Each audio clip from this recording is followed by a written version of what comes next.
sewaktu kita ada orang lagi nazar itu disunahkan kita itu dibacakan surat Yasin. Ya fungsinya banyak. Salah satu fungsinya itu membuat setan yang menggoda itu akan menyingkir. Juga bisa cepat keluarnya. Nah, pokoknya udah mati pasti, mati yakin, udah yakin. Apa itu? Kaca atau urat nadinya itu bisa lah. Itu pertama sekali yang kita lakukan, yaitu dipajukan manakanya dipajukan. Terus apa ininya? Rahannya diikat. Lalu semua ros-rosan sendi-sendi itu dilemeskan. Terus habis itu langsung kan masih pakai pakaian itu dicopot. Kalau di Matapi pakaiannya di waktu itu dicopot. Terus baru ditutup badannya dengan pakaian dengan kain yang tipis lah. Lah bicara akan lalu pakai hukumnya pakai tapi itu nyamping ya. Samping dibungkus lalu yang kepala di bawah ininya ditahan dengan beban kepala itu kan dan bungkus kan diginiin itu ditaruh di pakai beban kepala kalau ininya pakai beban kaki ambil mestinya. Nah habis itu dikasih di perutnya dikasih beban kira-kira 20 dirham itu berapa 5 kilo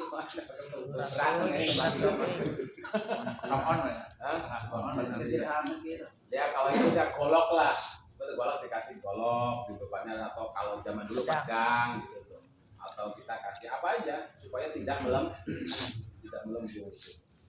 jadi di perutnya itu atau kasih batu bata lah di perutnya kilin semangat supaya tidak ya lalu dihadapkan seperti posisinya masih itu dia di posisinya seperti dia waktu dikuburkan seperti orang yang lagi sekarat itu marok. Lah terus umpamanya belum dimandi udah diposisikan di amben tapi tanpa ada lemek supaya tidak uap buminya tidak sampai masuk itu uap bumi itu bisa mempercepat pembusukan badan itu. Iya. Lah siapa sih yang menangani semuanya? Tadi ini udah mati dipejamkan itu ya orang yang paling ini orang yang paling kasihan paling sayang kepada si mayit tadi yang melakukannya. Sebab mayit itu tahu persis siapa yang melakukan saya ini yang memandikannya tahu persis. Makanya siapa yang sayang sama mayit, anaknya ini ya udah lakukan coba kamu ya. Orang yang benci sama mayit jadinya. Terus diusahakan juga yang melakukan itu ya kalau mayitnya laki-laki ya yang laki-laki, kalau perempuan ya perempuan. Kecuali kalau mahram ya bebas kalau mahram. Lah habis beres itu belum dimandikan belum gimana nih? Mayit punya hutang enggak? Punya hutang cepet diusahakan dibayarkan. Dia punya wasiat enggak? Cepet diselesaikan. Punya hutang umumnya Ibadah dari mati kapote identik tapi wasiat halas seperti itu sebelum proses dimandikan diapakan apalagi sampai disok. Sebab apalagi kalau sholat belum selesai urusan adami pernah Nabi pun tidak mau. Dia punya tanggungan enggak sama orang lain? Punya enggak? Itu jadi percuma doanya juga. Jadi ya lebih cepat diberesin. Dia punya tanggungan karena umpamanya dia punya orang-orang yang hutangi gimana ini? Udah dihalalkan enggak? Ya udah sekarang hutangnya saya yang nanggung. Seperti itu keluarganya itu. Kalau tidak seperti itu kasihan sama mayit. Tidak salah wali belum mau ayah khalilu dihalalkan ya enggak mau banyak talu bi yang lain. Ya udah dia udah sekarang hutang yang kamu ke mayit sekarang saya yang nanggung. Udah diliger akad tiwalah beneran. Seperti dia punya hutang ke guru punya hutang ini ya udah ini bayarnya sini aja ya saya bebas ya udah itu namanya tiwalah mayit itu disolatin udah benar-benar bebas adami aku loh terus punya hutang punya apa itu dibaca semua. Nah terus gimana hukum kita memberitahu tentang kematian? Jadi disunahkan. Nah, di masjid atau di apa, tapi bukan karena riya atau karena sum'ah. Nanti kamu mau mayat itu si anu telah meninggal, dia itu orangnya gini itu sunnah disebutkan itu kebaikan. Tapi dengan catatan jangan sampai ada riya. Mentang-mentang anak sendiri yang umumin atau orang tua sendiri, waduh, ada sebab. Wah, ya selama itu mah nggak apa-apa kalau tidak riya. Pernah dia nyumbang ini masjid sekian, ya nggak apa-apa. Itu selama tidak ada riya dari keluarganya atau Jadi osok ya tujuannya apa? Balis sholat itu supaya Allah maksudnya mendoakan mayit supaya dikasih rahmat. Jadi mayit bagus Allah merahmati dan dia dikasih sayang Allah. Itu tujuannya kita mengumumkan itu tujuannya balis sholat wa doa wa tarakum atau membelinya macam itulah untuk supaya dia mau nyolatin akhirnya mau mendoakan apa tujuannya itu nggak apa-apa sholat supaya dia mau melatih, mayit bagus, mau melatih. Tujuannya diiklankan untuk dikasih, diumumkan. Lah bagaimana hukum kita menangis mayit? Ya nggak apa-apa, boleh. Waya justru bukan qabla mauti wa ba'da, habis mati atau sebelum kematian. Tapi lakin buka ahli ba'da maut, tapi sudah mati masih menangis itu hukumnya khilaful ulama. Nah itu kalau cuma menangis, tapi kalau kita menjerit haram, kita histeris, nangis histeris terus apalagi kita merintih ya haram.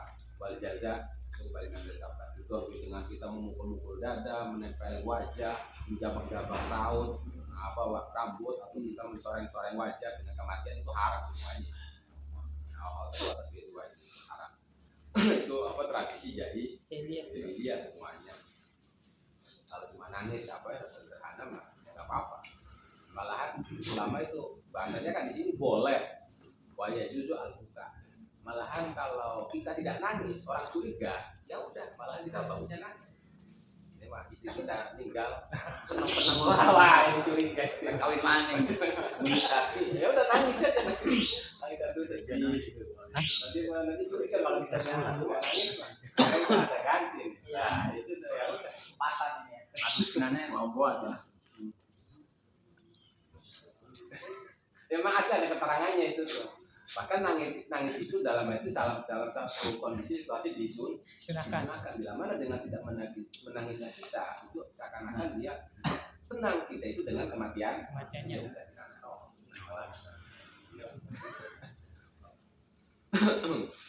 Jalan satu itu. Lah itu udah beres ya. Terus bagaimana hal-hal yang diwajibkan kalau udah mayit seperti itu? Ya udah yang pertama sekali diwajibkan adalah memandikan. Memandikannya minimal semua badan mayit yang dohir itu terkena air. Bahkan umpamanya kemaluan perempuan yang udah janda itu kalau duduk itu posisinya gimana? Duduk mau keluar mau buang air kecil atau air besar terlihatnya apanya itu segitu. Ya udah harus dibasuh itu. Ini terlihat itunya. Itu termasuk dohir. Emang beda kalau pikir sama saya mah beda ya. Oh beda juga. Ada juga beda. Ya kalau posisi duduk itu pasti beda ya pengamat. Kalau mukanya segitu yang terlihat atau mukanya itu anggota itu wajib dibasuh agar kena air.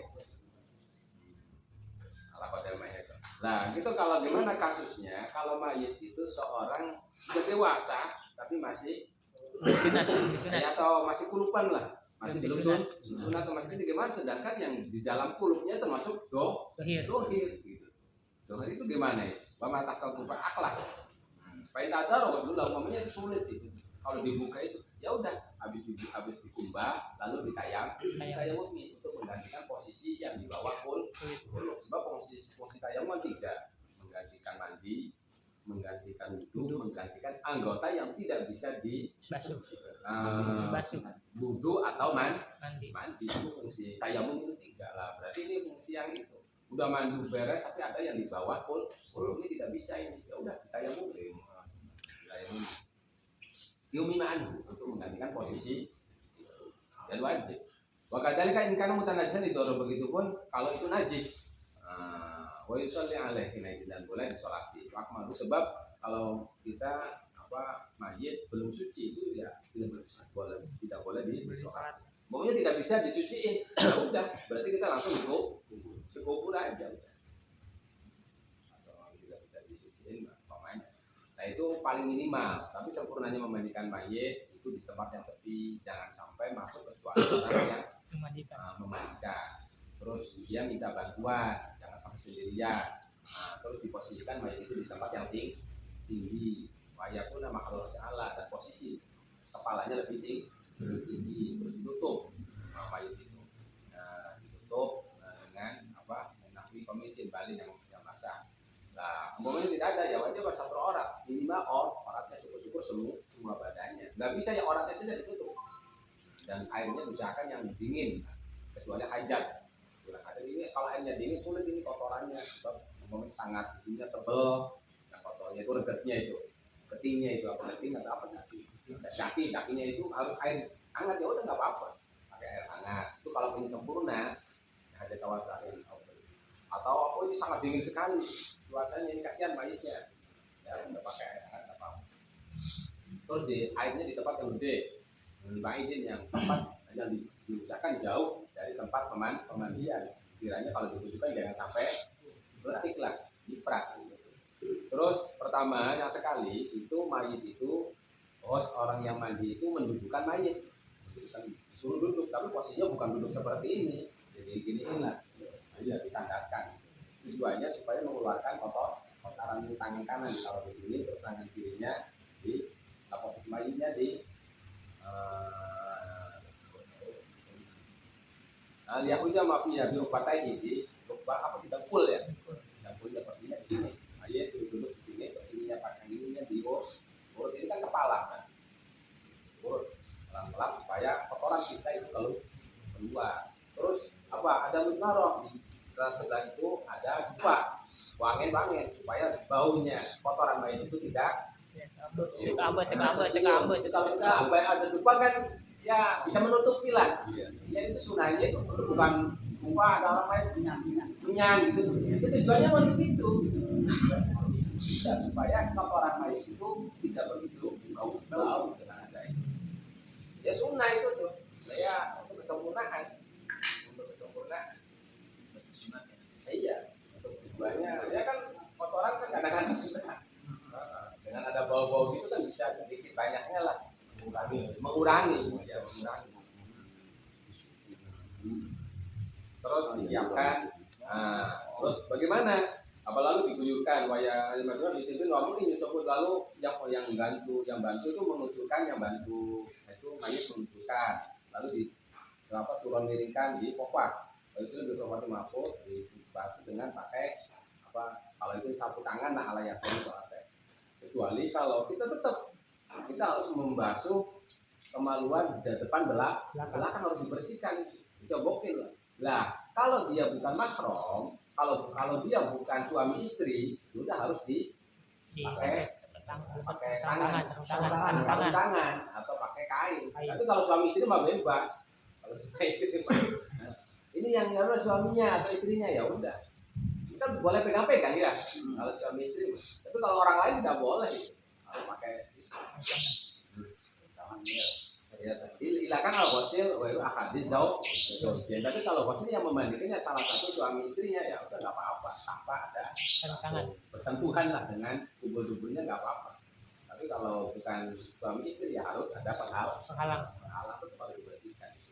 Cuma yang tentu kekuatan hati itu ibadah lelah, udah bersih, ya ganti lagi kaos tangan yang lain.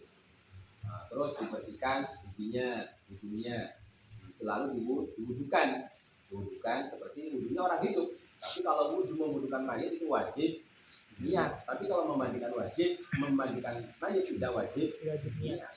Memwudukan mayit hukumnya sunnah, tapi wajib niat. Memandikan mayit hukumnya wajib tidak, tapi tidak wajib niat.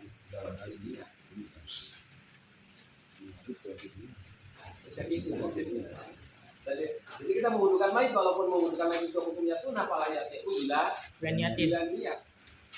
Walaupun memandikan mayit hukumnya wajib, ya situ bila niat. betul walaupun itu paling baik makna wajib. Cuma lalu mengusap kepala, jenggot lalu disisir tapi pakai sisir yang arang, sisir.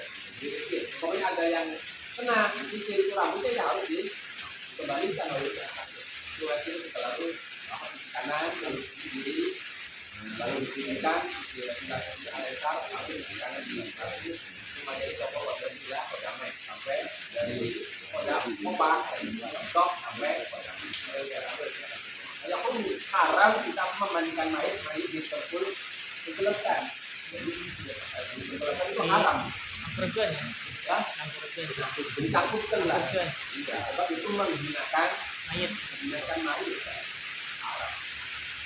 Ya enak kasihan katanya kalau tidak dikeluarkan itu nanti ada yang masuk. Mereka seperti itu pasti gimana? Enggak taat. Itu golongan saja rasanya kemarin haram. Baik itu dicari kalau dengan Abu Jibril lah. Kita mau membandingkan baik misalkan pakai ya sabun lah kalau sekarang disampoin, dicuci, bersih. Sampo pakai apa? Dilakukan damai dia jelas supaya apa yang kita kotoran tak tidak. Nah lalu dijemur. Nah kalau mayatnya habis dijemur udah itu, kemudian jatuh dijemur lagi dengan air yang murni, tapi sedikit dicampur dengan kapur barus. Dan umpamanya udah tadi kan dibasuh 3 kali, kanan kiri atas bawah itu 3 kali, itu intinya baru satu. Nanti tinggal dijemur lagi sisa itu kalau benar ya dicampur dengan air dengan kapur barus itu kalau mayatnya bukan mayat lagi ikrom dan belum tahallul awal, tapi kalau lagi belum tahallul awal ya haram. Sebab haram orang Islam itu pakai wangian. Ya kita mau menjadi tidak haram. Baiklah wajib kafir. Wajib besar asal-asal doa 2 tidak dan 3 kali basuhan tadi itu dihitung 1. Bila insaf menikah tidak akhir sebab yang itu yang itu dari 3 itu adalah yang terakhir. Pokoknya kita mandi kan cuma 3 kali. Pas 10 kali gusuran baru itu kena semua itu dihitungnya baru 1 kali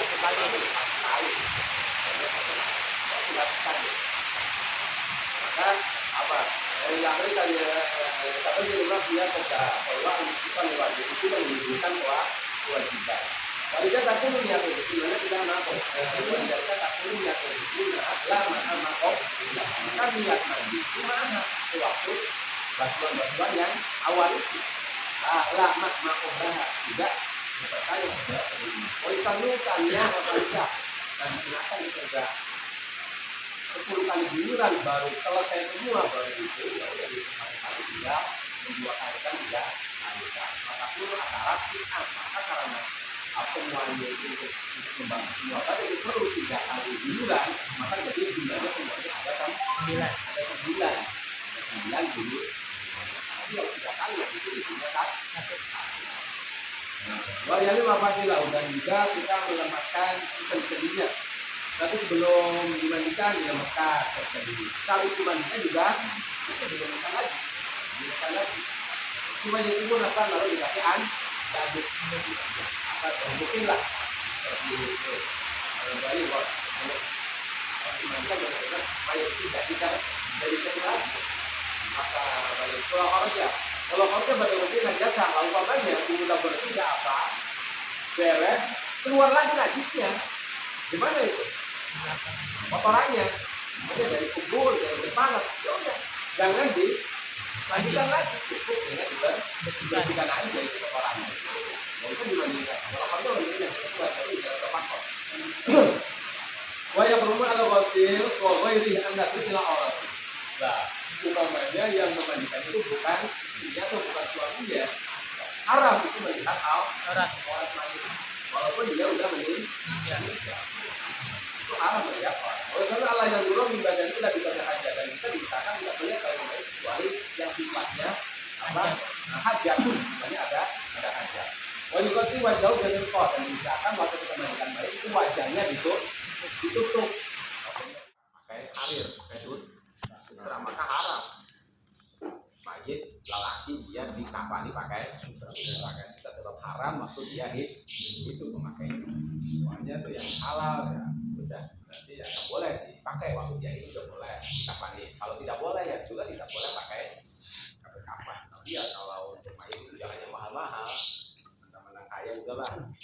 Iya, yang kainnya yang mahal itu ya boleh selama itu bukan fitrah tapi makruh.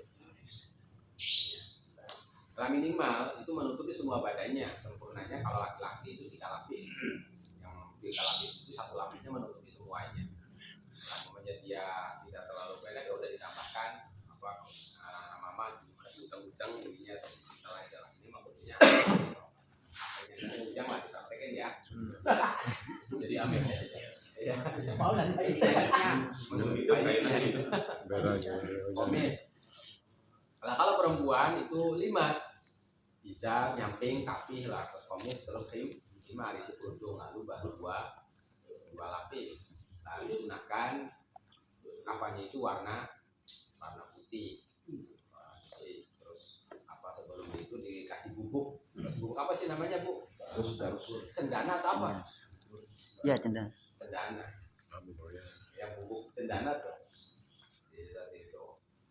Sunah. Kalau setiap lana kanut atau kapur barus, terus apa ininya pantatnya diikat pakai tarik kain lah. Habis apa pantatnya itu disusupin antara pantatnya itu dengan kapas yang juga kapurnya dicampur dengan cendana. Terus juga di anfi, di hidung, mulut di hidung, anfi berarti di apa sih anfi? Mulut ya, tidak dia mulutnya dikapasin, ini kedua hidungnya dikapasin, telinganya dikapasin, ininya jabhah itu dikapasin, terus ini rukbateh dikapasin. Yang kapasin itu dicampur dikasih bubuk dan cendana, terus buntel. Lalu apa itunya belakang kaki dan kepalanya diikat. Bisa kalau ukuran lepas lagi dibuka.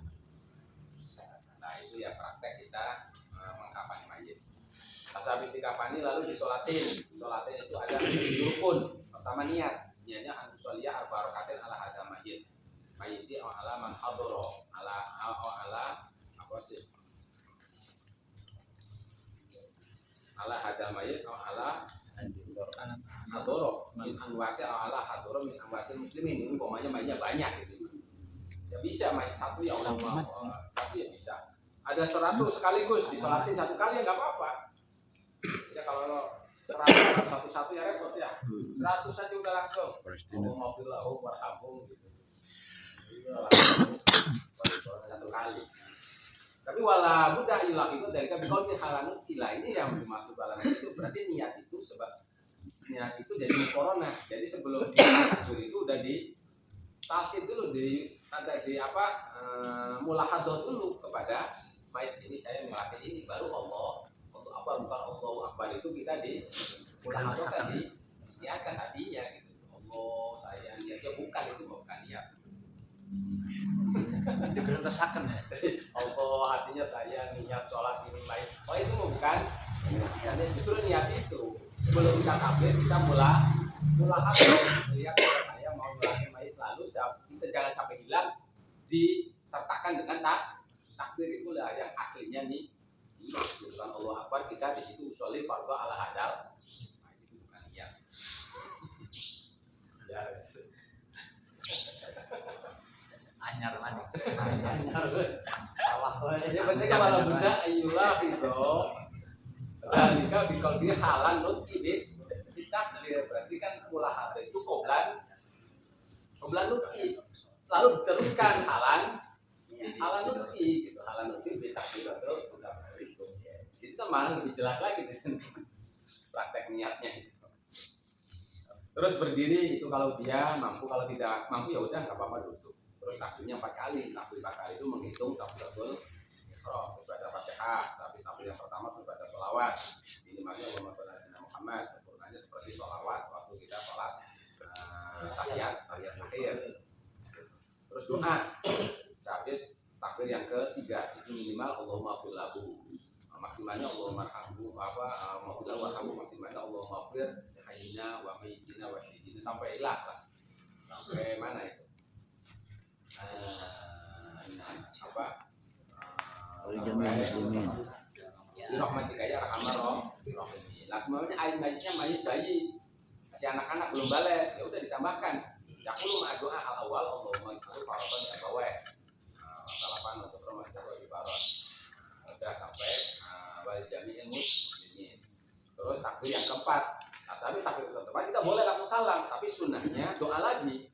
Allahumma la alhamdulillah wala ta'ala ba'du wa qulana wa salam. Minimal assalamualaikum, maksimalnya sempurnanya assalamualaikum warahmatullahi wabarakatuh. Maradi yang semalam.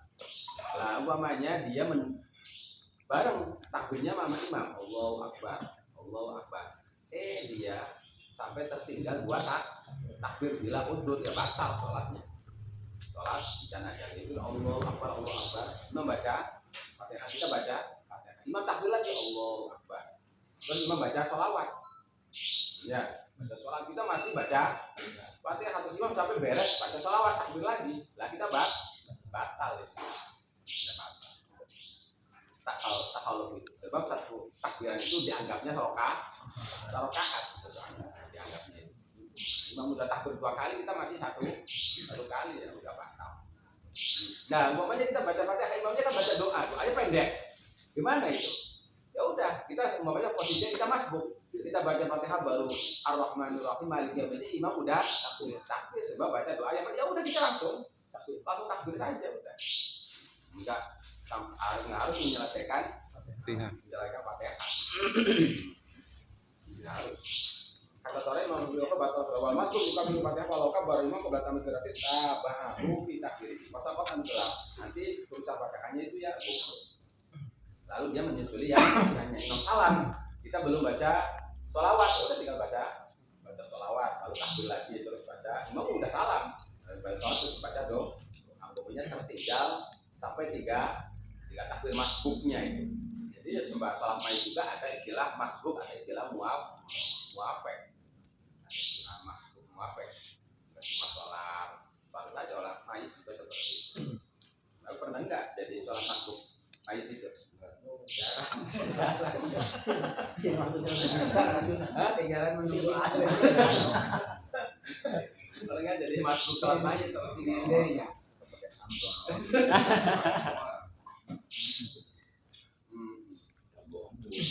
Nah, selain syarat-syarat sholat juga ada tambahan sholat mayit itu. Apa tambahannya? Itu harus suci dulu mayit itu. Mayit belum dimandiin, kita disolatin. Kalau saja ada perlu disolatin, padahal belum dimandiin yang nggak sah. Beda kalau belum dikafanin, nggak apa-apa. Mayit belum dikafan, tapi udah dimandiin kita nyolat mayit sah. Tapi kalau belum dimandiin sah. Tapi kalau belum dikafanin sah. Yang penting udah bersih, udah suci. Baik itu bersihnya dengan mandi atau dengan tayamum. Dan juga harus suci sesuatu yang menempel pada mayit. Tidak kalau mayitnya posisinya ada di kuburan. Kuburan kan dulu pasti bersentuhan dengan yang najis. Udah dikubur mayitnya ya nggak apa-apa kita disolatin di atas kuburan. Cuma kitanya waktu sholat di kuburan itu jangan sampai kita bersentuhan dengan mentah-mentah sholat mayit ya di kuburan. Kita nempel badan kita apa dengan najis sudah ya tetap aja harus suci semua kita itu. Semua kan sholat mayit kan tidak ada sujud ruku katanya. Ya dia tetap aja harus suci bersih. Walai ta'ala saja juga jangan sampai kita posisi mayit itu ada di belakang kita. Kita mayit itu harus di depan al-hadir. Walaupun posisi mayit itu udah di kuburan, umpama mayit di sini.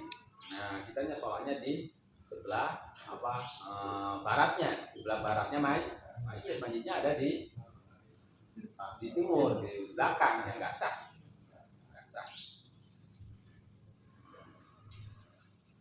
Sebab kalau kita tanjilan manjilannya sebab posisi mayit itu seperti posisi imam. Nah, prakteknya kalau kita nyembah mayit, misalkan kalau dekat dengan masjid di masjid atau di musola itu sunnah. Kalau dekat dengan masjid atau apa itu dari masjid. Kalau jauh atau repot atau sampai di rumah. Dan juga sewaktu kita sholat mayit misalkan ada tiga sop, 3 barisan, syukur bisa lebih. Terus Nah, posisi mayit laki-laki dan perempuan beda. Kalau laki-laki, itu posisi kepala mayit itu ada di sebelah kiri imam. Di sebelah kiri orang yang nyolatin imam lah, imam itu. Berarti kan posisinya kepala, ya. Berarti posisi kepala itu ada di sebelah kiri. Nah, sebelah kiri. Tapi ya berdekatan dengan kepala. Jangan ini mayit sebelah sini imamnya gitu. Walaupun tidak sana juga ya. Misalkan posisinya di sebelah kiri, posisi kepala mayit laki-laki di sebelah kiri imam, berdekatan dengan kepala tadi imamnya. Itu beda kalau perempuan posisi kepala mayit itu ada di kanan imam, dan dia di kanan imam tapi di bawah pantat lah, boleh bawah di sebelah kanan, sebelah kiri di pantatnya mayit yang perempuan. Allah. Jadi Rasulullah sa'an ya ibu wa ya ibu inda azhiha di sisi itu mufari, begitu pun posisi mufari. Ya, kalau makmuman ya bebas, ini posisi imamnya sunahnya. Kalau mayitnya laki-laki berarti kepala mayit itu ada di sebelah kiri imam, tapi ya dekat, jangan jauh. Kalau posisi mayitnya perempuan, posisi kepala mayit itu ada di sebelah kanan imam, tapi tidak asli berdekatan dengan pantat di sebelah kirinya. Iya, terus ada makmum lagi disolatin, terus ada makmum masbuk, ya udah jangan dulu diangkat sampai sholat itu beres semua baru boleh diangkat. Belum sholat belum selesai udah diangkat aja, jangan gitu. Ya ada termasuk disolati. Nah, bagaimana sholat waqif? Memang dalam Islam itu ada sholat mayit, itu sholat waqif dan pertama sekali terjadi dalam Islam sholat waqif itu waktu Nabi ada kabar Raja Najasyi itu itu pertama sekali ada sholat waktu itu, waktu Nabi ada kabar sholat itu Raja Najasyi meninggal, itu Nabi langsung ambil air wudhu terus sholat. Itu awal mula sholat kayak gitu. Ya walaupun Raja Najasyi itu bukan sahabat ya, itu tabi'in, sebab beliau masuk Islam itu bukan lewat Nabi tapi lewat sahabat. Jadi ada Nabi nyolatin tabi'in gitu. Ya, Nabi nyolatin tabi'in, apalagi sahabat mah aneh ini, mana ada Nabi nyolatin tabi'in gitu. Belum kesalat waqif. Kalau kita ketemu Islamnya beliau itu lewat sahabat. Meninggalnya sebelum Nabi. Lalu Nabi sholatin tabi'in itu yang berupa Raja Najasyi. Setelah sholat waqif, tapi anil balad ini mas. Ya, lah batas balad nanti dihitungkan lah berapa balad itu, apakah beda desa, apakah beda kampung, apakah beda kecamatan. Yang jelas balad di sini itu bukan mayit umpamanya ada di Sembung. Boleh nggak kita sholat waqif? Nanti ya anil balad. Kalau kan juga di kiblat, walaupun posisi mayit itu bukan di arah kiblat. Umpamanya kita kan di Pegaden. Terus ada kabar di Indramayu. Di Indramayu berarti posisinya kan di timur. Ada mayit ya boleh, tetap kita sholatnya itu bukan menghadap timur. Ke timur mayitnya ada di Indramayu, mas kita ya tetap aja kita menghadapnya ke barat. Kalau posisi mayit ada di timur. Ayo jadi wetan, jadi menghadapnya wetan. Ya tidak seperti itu. Tetap kita menghadapnya ke barat. Kalau posisi mayit ada di timur, kalau jauh waqif ya nggak apa-apa. Ya untuk nilai apa kan orang khususan lah. Kalau mayitnya khusus si A anaknya itu atau bapaknya itu ya udah itu harus ditakin. Ustirto takyin saya ala wajibi disebut namanya. Yang mengulang. Kalau tidak wajibnya tidak jelas ya nggak apa-apa umum. Soalnya alaman mata ya ada yaum iman tasihus sholat.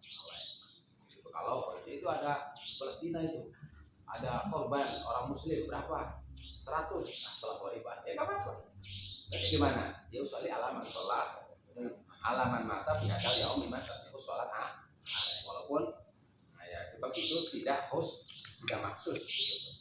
Untuk misalnya atau ayat pun namin ahli farjalah, boleh nggak kita nyolatin Nabi? Nabi kan kita mau nyolatin Nabi belum nyolatin Nabi kan sholat wajib, boleh nggak itu? Atau nyolatin Imam Syafi'i lah? Itu tidak Tidak boleh, sebab waktu meninggalnya beliau posisi kita belum balik.